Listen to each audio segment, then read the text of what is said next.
کی وحدانیت اور توحید کو دل میں اتارنا ہے کہ سب کچھ تو ایک اللہ کی ذات ہے اور وہی سے ہوگا. اور یہی ہو رہا ہے. ہم میں سے بہت سے میرے دوستوں دھوکے میں آ کر دنیا کے پیچھے محنت کرتے ہوئے مالدار تو بن گئے لیکن مالدار بننے کے بعد زندگی نہیں بنی, پریشانی نہیں جائے گئی. ہاں, زندگی بنانے کا ضابطہ اللہ کا تو یہ ہے کہ تو دیندار بن. دینداری کے ساتھ مالدار ہے تو پھر تو دنیا میں کامیاب ہوگا, آخرت میں کامیاب ہو جائے گا. دینداری کے ساتھ تو دنیا دار ہے تو اپنی دنیا تیرے لیے رحمت بن جائے گی. سب سے پہلے دیندار بننا, سب سے پہلے ایمان والا بننا, اور اپنے گھر میں سب سے پہلے دین لانا, ایمان لانا. اس کے بعد ڈگریاں ہیں اور بات ہے.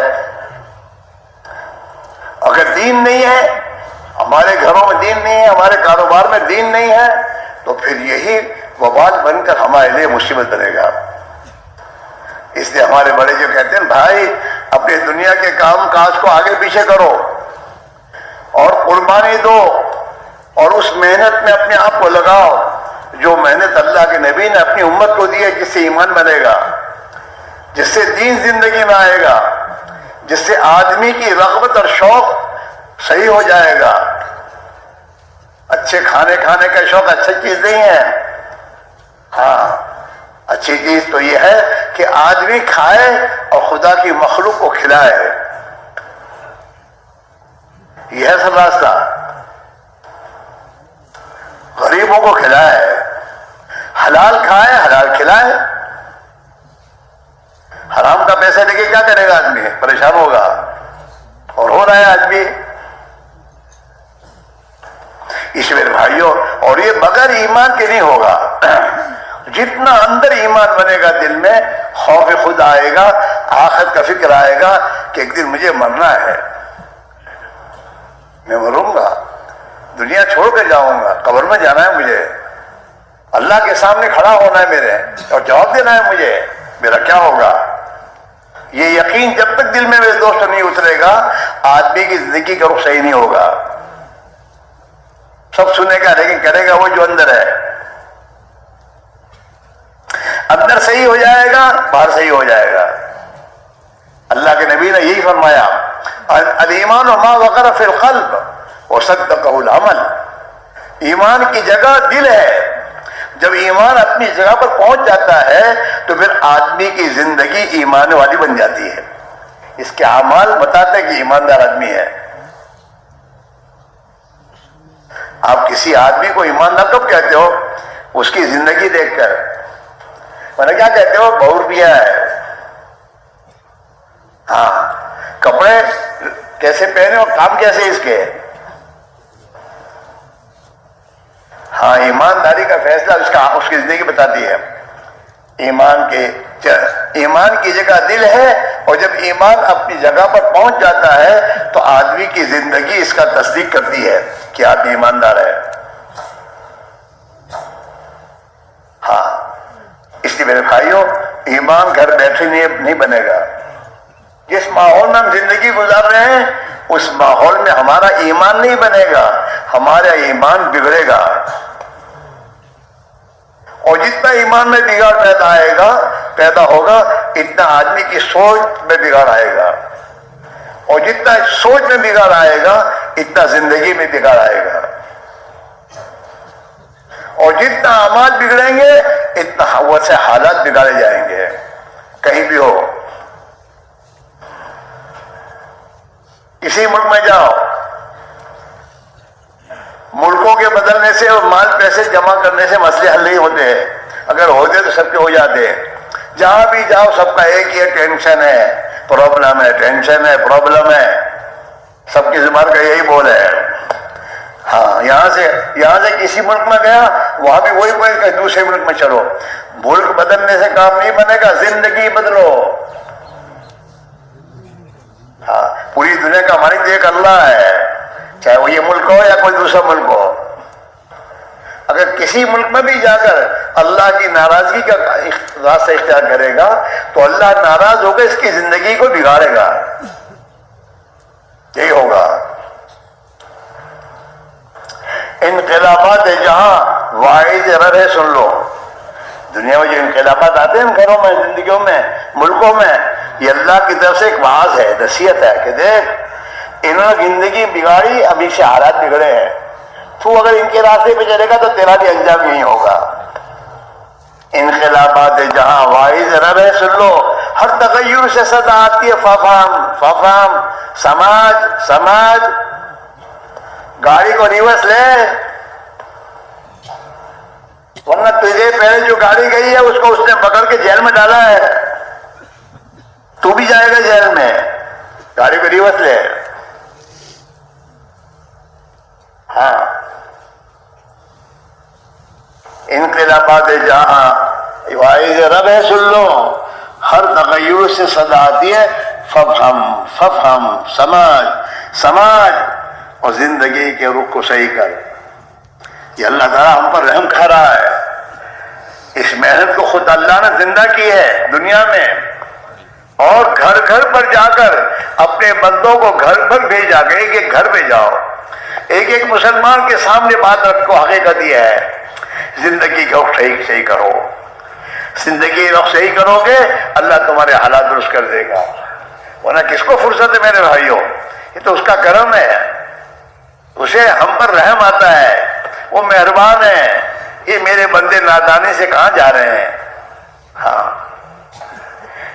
اس لیے میرے بھائیوں، اور ایک بات ایک اور بھی ہے کہ توفیق اللہ کی ملے گی، آدمی صحیح زندگی بنائے گا۔ اور توفیق ملتی کب ہے؟ جب آدمی اپنے دل کا فیصلہ بدلتا ہے۔ جماعت میں بھی نکلنے کی توفیق، اس میں بہت سے ہیں جن کو کوئی کام نہیں، ریٹائر، اور میرے دوستوں بازاروں میں ہوٹلوں میں بیٹھ کر باتیں کر کے کھا پی کے زندگی گزار رہے ہیں، لیکن جماعت میں نہیں جا رہے۔ یہ سمجھ میں نہیں آتی ان کو، توفیق نہیں مل رہی۔ کیوں توفیق نہیں مل رہی؟ اندر کا فیصلہ بدلا نہیں ہے۔ اللہ قرآن پاک میں کہہ رہا ہے ان یعلم اللہ فی قلوبکم خیرا یؤتکم خیرا، اللہ تمہارے دل کے اندر دیکھے گا، تمہارے دلوں میں اگر خیر ہے، خیر کے ارادے ہیں تو اللہ تمہیں خیر کی توفیق دے گا، لیکن تمہارے دل میں کچھ ہے ہی نہیں کہ اپنا تو چلتے رہو یار، تو اللہ تعالیٰ شاروں کی توفیق نہیں ملے گی۔ اس میں بہت سے ہمارے بھائی ہیں ہر سال اجتماع میں آتے ہیں، اجتماع میں آ کے باتیں بیان سننے کے بعد دل میں بھی بات آتی ہے، لیکن شیطان دھوکہ کہتا اس سال میں آئندہ سال، وہ بھی ایسا پکا وکیل ہے، ایڈوکیٹ ہے، اس سال یا نہیں، چلو ابھی نہیں 15 دن کے بعد جائے، ایسا نہیں کہتا، اس سال آئندہ سال، 1 سال کی مہلت جاؤ، پھر آئندہ سال کا آئندہ سال آنے کے بعد پھر کہیں گے اور آئندہ سال۔ اسی آئندہ سال کے چکر میں بہت سے قبر میں چلے گئے۔ اللہ کے نبی نے فرمایا التسویف من الشیطان، دین کے کسی کام میں، خیر اور بھلائی کے کام میں آئندہ کا خیال آئے تو سمجھو کہ شیطان کی طرف سے ہے۔ شیطان نہیں کہتا، یہ نہیں کہتا مت کریو لیکن ابھی نہیں، کریو لیکن ابھی نہیں۔ اچھا ابھی کیوں نہیں جا کہ یہ آپ کو یہ کچھ مسائل ہے، کچھ پرابلم ہے، تو آئندہ سال یہ پرابلم نہیں ہوگی، یہ کس نے کہا تم کو؟ اگر پرابلم کی بنیاد پر تو نہیں جا رہے تو پرابلم تو ساتھ ہے ہی، دنیا میں آنا خود ایک پرابلم ہے۔ یہ جب پیدا ہوتا تھا تو پیدا ہونے کو اس کی ماں زندگی اور موت کے درمیان میں تھی، وہ ان حالات میں یہ دنیا میں آیا ہے، حالات میں لے کر آیا ہے، تو یہ حالات تو دنیا نامی حالات کا ہے، دنیائی نام حالات کا ہے۔ وہ تو جنت ایک ایسی زندگی ہے جس جنت میں کوئی حالات نہیں ہے، اس آخرت کی عملی زندگی کے لیے خدا نے دنیا میں بھیجا کہ ان حالات میں تو کچھ تھوڑی قربانی دے، میرے نبی والی محنت کر، زندگی کو اس وقت اللہ تیری آخرت بھی بن جائے گی اور خدا تیری دنیا بھی بنا دے گا۔ التسویف من الشیطان، کہ بھلائی اور نیکی کے کام کے بارے میں آئندہ کا خیال آئے تو سمجھو کہ شیطان کی رائے ہے، شیطان کی بات ماننی چاہیے۔ ارے بولو، ہاں کی نماز پڑھتا ہے اور جمعہ کی توفیق ملتی ہے. کیوں؟ کہ جمعہ کی نماز کے بارے میں اس کے دل کے اندر کا فیصلہ ہے کہ جمعہ تو ہر حال میں پڑھوں گا. یہ ہے.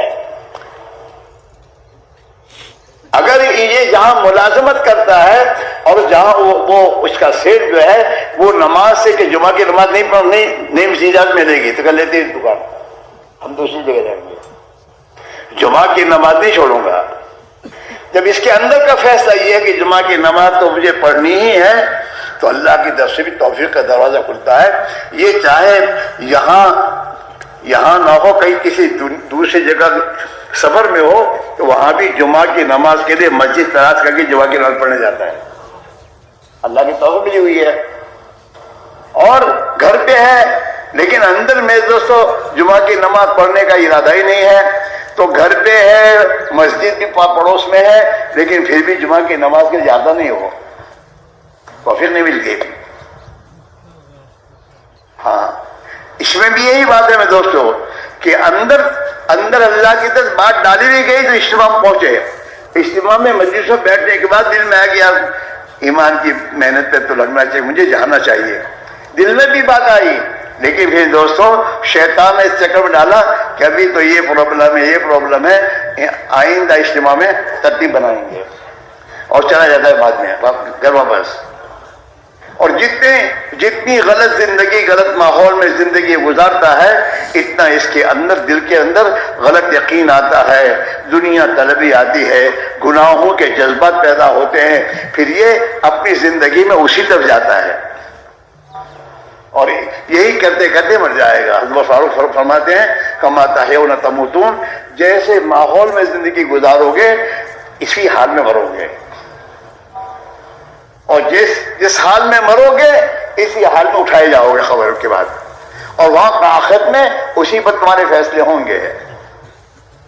اسی میرے بھائیوں اپنے حال پر رحم کھاؤ, اپنی اولاد پر رحم کھاؤ, گھروں میں دین لاؤ, بچوں کو دیندار بناؤ, ورنہ میرے دوستو تمہاری اور میری بے دینی اور غفلت کی زندگیاں یہ ہمارے گھر میں ایسے حالات لائے گی, اور ہمارے بچے دیندار نہیں ہوں گے تو جو کچھ دنیا دے کر جاؤ گے وہ دنیا بھی ان کے ہاتھ سے نکل جائے گی اور یہ دنیا میں بھی پریشان ہو جائیں گے. اپنے محلوں میں, اپنے خاندانوں میں اور اپنی قوم برادریوں میں دیکھو کہ یہ خاندان اس کا حال کیا تھا اور ابھی کیا ہو گیا, کیا بات ہے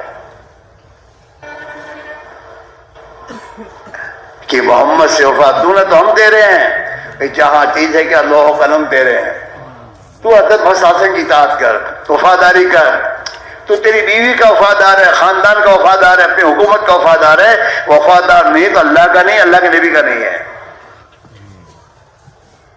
اور صحابہ نے پہلے دن سے کلمہ پڑھنے کے ساتھ ہی یہ بات اقرار کر لی تھی, اب اللہ کا وفادار, اللہ کے نبی کا وفادار ہوں, میں اللہ کے نبی کو وفاداری کے ساتھ نہیں گزاروں گا. اس کے لیے چاہے جان دینی پڑے جان دے دوں گا.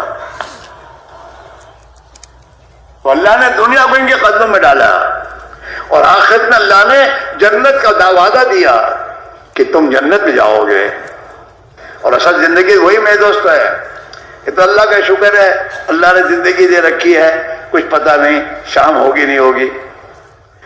اس لیے اللہ کے نبی نے فرمایا کہ زندگی جب تک ہے زندگی کو غنیمت سمجھ کو کچھ کر لو, اپنے ایمان کو بنا لو, اپنا تعلق اللہ سے ہی کر لو, اللہ کے نبی کی محبت دل میں پیدا کر لو تاکہ تمہاری آخرت بن جائے گی اور دنیا میں خدا تمہیں ایک خوشحال زندگی دے گا. جی ہاں, محبت اللہ ڈالتا ہے دلوں میں انسانوں کے, اور اللہ تعالیٰ اس صحیح زندگی کی بنیاد پر اللہ برکتوں کے دروازے کھولتا ہے اور دلوں میں خدا محبت ڈالتا ہے, دنیا کی زندگی خوشحال بن جاتی ہے, اور موت کے بعد موت کا دن خوشی کا دن ہوگا. کیوں کہ آخرت کی زندگی بنا کے جا رہا ہے. اللہ کے راہ میں نکل کے ایمان بنایا, اللہ کے راہ میں نکل نبی والی زندگی اپنے اندر پیدا کی, اور نبی والی زندگی دنیا میں زندہ ہونے کا ذریعہ بنا ہے. بہت کچھ کر کے جا رہا ہے, کما کے جا رہا ہے, تو موت کا دن خوشی کا دن ہوگا. اور قبر میں اللہ اسے میٹھی نیند سلا دے گا کہ میرے بندے تو نے دنیا میں زندگی وہ گزاری جو میں چاہتا تھا، اب تو میٹھی نیند سو جا، نم کنومت العروس، سو جا جیسے دلہن سوتی ہے، میٹھی نیند خدا سکتا. کیوں کہ یہ تہجد میں اٹھتا تھا، میٹھی نیند چھوڑ کر اللہ کے سامنے کھڑا ہوتا تھا. اس نے اپنی نیند کو قربان کیا تھا دنیا میں، اللہ اسے میٹھی نیند سلائے گا وہاں. ہاں، حی علی الصلاۃ سن کے سو نہیں رہتا تھا، حی علی الصلاۃ سن کے خدا کا حکم ہے چلو نماز پڑھنے جا رہے ہیں. اپنی میٹھی نیند قربان کی ہے. دنیا میں انسان جو چیز بھی اللہ کے نام پر قربان کرے گا، اللہ اس سے بہتر اس کو آخرت میں دے گا.